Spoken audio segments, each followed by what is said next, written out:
Last की इस video में हमने इस सीरीज का जो हम स्टार्ट करने वाले हैं आज से उसका इंट्रोडक्शन देखा था और इस सीरीज का नाम है CSMC यानी कि कंप्लीट स्टॉक मार्केट कोर्स।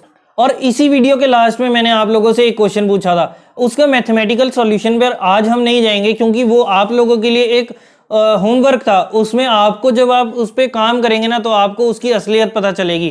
खैर, जो लोग इसके बारे में सीरियस होंगे वही इस चीज के ऊपर काम करने वाले हैं। तो आज जो है हम इस सीरीज का पहले टॉपिक के बारे में बात करने वाले हैं और आज की वीडियो में हम देखेंगे कि किस किस इन्वेस्टमेंट ऑप्शन में हमें इन्वेस्ट करना चाहिए। तो चलिए आज की वीडियो को शुरू करते हैं।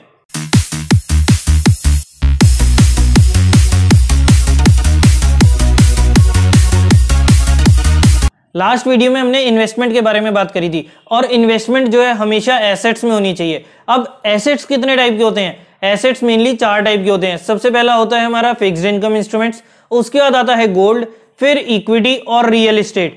अब आपके लिए कौन सा सही है ये डिपेंड करता है कि आपका रिस्क प्रोफाइल कितना है। जितना ज्यादा रिस्क होगा उतना ही ज्यादा आपको रिटर्न मिलने के चांसेस होंगे। फिक्स्ड इनकम इंस्ट्रूमेंट्स की बात करें तो उसमें लिमिटेड रिस्क होता है और साथ ही में लिमिटेड रिटर्न्स भी, जैसे बैंक की एफडीज होगी, गवर्नमेंट ऑफ इंडिया के बॉन्ड्स हो गए या फिर कुछ प्राइवेट एंटिटीज के बॉन्ड्स हो गए एक्सेट्रा। इन सब इंस्ट्रूमेंट्स में, इन सब जो पॉलिसीज हैं उनमें एक सर्टेन रिटर्न मिलता है और जो अमूमन जो है वो फिक्स्ड होता है और इसमें हमारे को पहले से पता होता है कि इस स्कीम में हमारे को इतना रिटर्न मिलने वाला है और इस स्कीम में इतना।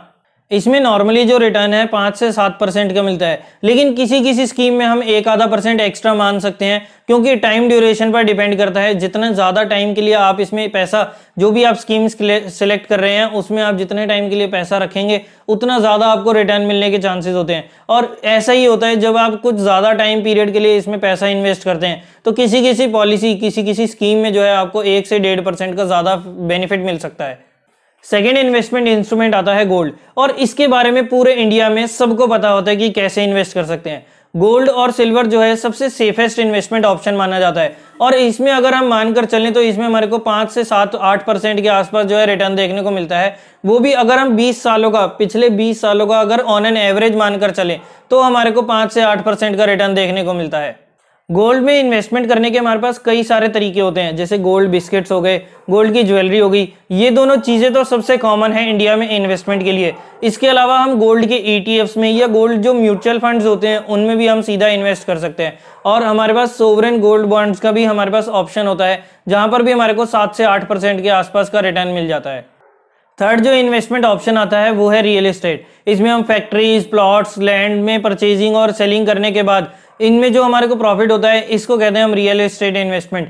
और इसमें जो है एक काफ़ी कॉम्प्लेक्स प्रोसीजर होता है, काफ़ी सारी डॉक्यूमेंटेशन और लीगल प्रोसीजर्स होते हैं जिसकी वजह से आज तक इसका जो एक परफेक्ट मेजर नहीं मिल पाया है इनके रिटर्न्स को मेजर करने का, जिसकी वजह से इसमें रिटर्न्स को मेजर करना काफ़ी मुश्किल है। लेकिन फिर भी अगर हम इसमें मानकर चलें तो ये एक one of the best option होता है इन्वेस्टमेंट करने का। और हर बंदे को, हर इंसान को जिसके पास इतनी कैपेबिलिटी है कि वो रियल एस्टेट में किसी भी लैंड, प्लॉट या फैक्ट्रीज में इन्वेस्ट कर सकता है तो उनको रियल एस्टेट में इन्वेस्टमेंट ज़रूर करनी चाहिए। और फोर्थ और लास्ट इन्वेस्टमेंट ऑप्शन आता है इक्विटी का और इस सीरीज में जो है हम इक्विटी को ही डिटेल में स्टेप बाय स्टेप एक एक चीज को पकड़कर हम उसको डिटेल में समझने वाले हैं। तो अगर आप स्टॉक मार्केट के बारे में डिटेल में जानना चाहते हैं तो ये सीरीज, जी हाँ दोस्तों, आप लोगों के लिए ही बनी है और आपको इसमें काफ़ी सारी नई चीज़ें भी सुनने को मिलने वाली हैं, काफ़ी सारी नई चीज़ों के बारे में भी पता चलने वाला है और वो भी मोटा मोटा नहीं, पूरा अच्छे से डीप में हम इसमें सीरीज में बात करने वाले हैं। इक्विटी में इन्वेस्टमेंट का मतलब है buying of shares of publicly listed companies, यानी कि जो भी लिस्टेड कंपनीज, जो भी पब्लिकली लिस्टेड कंपनी हमारे स्टॉक एक्सचेंजेस में NSE और BSE में लिस्टेड है उनमें हम शेयर्स की परचेजिंग करके उनको रख कर उसमें इन्वेस्टमेंट करके जो है उसको कहते हैं इक्विटी इन्वेस्टमेंट। उसमें हमारे को काफ़ी अच्छा रिटर्न मिलता है और अगर ऑन एन एवरेज अगर हम पिछले 5 साल या 10 सालों की बात करें तो हमारे को ऑन एन एवरेज जो है 12 से 15% के आसपास जो है हमारे को रिटर्न देखने को मिलता है। जो बाकी इन्वेस्टमेंट ऑप्शंस, अगर हम रियल एस्टेट को छोड़ दें तो बाकी इन्वेस्टमेंट ऑप्शन से हमारे को काफ़ी ज़्यादा रिटर्न देखने को मिलता है और उसी की वजह से इक्विटीज में जो है हमारे को एक अच्छे तरीके से जो है हमारी इन्फ्लेशन का जो हमारा रेट बढ़ता है उसको हम अच्छे तरीके से बीट करके अपनी इन्वेस्टमेंट पर एक नेट रिटर्न कमा सकते हैं, जबकि FIIs यानी कि फिक्स्ड इनकम इंस्ट्रूमेंट्स और गोल्ड में जो है हमारे को इतना रिटर्न नहीं मिलता कि हम ऑन एन एवरेज जो है हर साल दर साल हम जो है इन्फ्लेशन को बीट कर पाए। इसलिए जो है अगर हम गोल्ड में या फिक्स्ड डिपॉजिट्स में अगर हम पैसा रखते हैं तो उसमें हमारा ऑन एन एवरेज जो है हमारी नेट जो हमारा प्रॉफिट है ना वो कम होता है, यानी कि हमारे पैसे की वैल्यू जो है जैसे जैसे टाइम बीतता जाएगा उसमें हमारे पैसे की रियल वैल्यू जो है वो कम होती जाएगी। बट इक्विटीज में अगर आपने अच्छे तरीके से इन्वेस्टमेंट करी है तो आपको 20% या उससे भी ज्यादा के रिटर्न भी देखने को मिल सकते हैं। ऊपर से मार्च 2020 के बाद अगर आपने सही टाइम पर और सही कंपनी में इन्वेस्टमेंट करी है तो आपका पैसा 20-30% तो छोड़िए, आपका पैसा 2.5 से 3 गुना भी हो गया है और कई कंपनीज में तो इससे भी ज्यादा रिटर्न देखने को मिला है। लेकिन आप जो है पिछले 2 साल यानी कि मार्च 2020 के बाद का जो टाइम है उसको अपना इन्वेस्टमेंट का बेस मानकर उनके रिटर्न्स को देखकर बिल्कुल भी इस मार्केट से अट्रैक्ट ना हो। आपके पास सभी इन्वेस्टमेंट ऑप्शंस जितनी भी मैंने आज की वीडियो में डिस्कस करी है उन सब का आपके पास मिक्सचर होना चाहिए। अपने पोर्टफोलियो को जितना ज्यादा डाइवर्सिफाई करेंगे उतना ही ज्यादा आपका रिस्क जो है मैनेज होगा। कम रिस्क में आपका ज्यादा रिटर्न मिलने के पूरे चांसेस होते हैं अगर आप इस तरीके से अपने पोर्टफोलियो को, अपने एसेट्स को जो है डाइवर्सिफाई करेंगे। और इसी डाइवर्सिफिकेशन को कहते हैं एसेट एलोकेशन। किस इंस्ट्रूमेंट में कितना इन्वेस्ट करना है ये मेनली आपका डिपेंड करता है कि आप रिस्क कितना ले सकते हैं।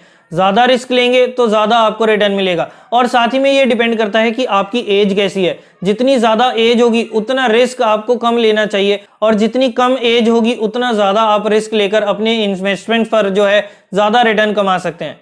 तो चलिए दोस्तों, आज की वीडियो को, आज हम पहली क्लास को जो है यहीं तक रखते हैं। अगर आपको इस वीडियो से रिलेटेड कोई भी क्वेश्चन, कोई भी क्वेरीज हो तो आप नीचे कमेंट सेक्शन में अपने क्वेश्चंस, अपनी प्रॉब्लम्स जो है जरूर पूछिए। कोई टॉपिक नहीं समझ आया तो उसके बारे में भी आप नीचे कमेंट सेक्शन में पूछ सकते हैं। अगर आपको ये वीडियो पसंद आई तो इसे लाइक करना और शेयर करना बिल्कुल मत भूलिए और साथ ही में इस चैनल को सब्सक्राइब करना बिल्कुल ना भूलें। तभी इस सीरीज से रिलेटेड या स्टॉक मार्केट से रिलेटेड आपको एक एक क्वेश्चन और जितनी भी इंपॉर्टेंट वीडियोस जो है इस चैनल पर अपलोड होती हैं वो आप तक सबसे पहले पहुंच जाए। उसके लिए आप साथ ही में बने बेल आइकन को भी जरूर प्रेस करें ताकि जैसे इस चैनल पर कोई भी वीडियो आती है उसकी नोटिफिकेशंस आप तक सबसे पहले पहुंच जाए और कोई भी इंपॉर्टेंट वीडियो को आप बिल्कुल भी मिस मत कीजिए। तो चलिए दोस्तों, आज की वीडियो को हम यहीं तक रखते हैं। मिलते हैं नेक्स्ट वीडियो में इसके आगे, इसके नेक्स्ट टॉपिक के साथ। तब तक के लिए मैं तुषार बुद्धिराजा आपसे लेता हूं इजाजत। Bye bye and take care.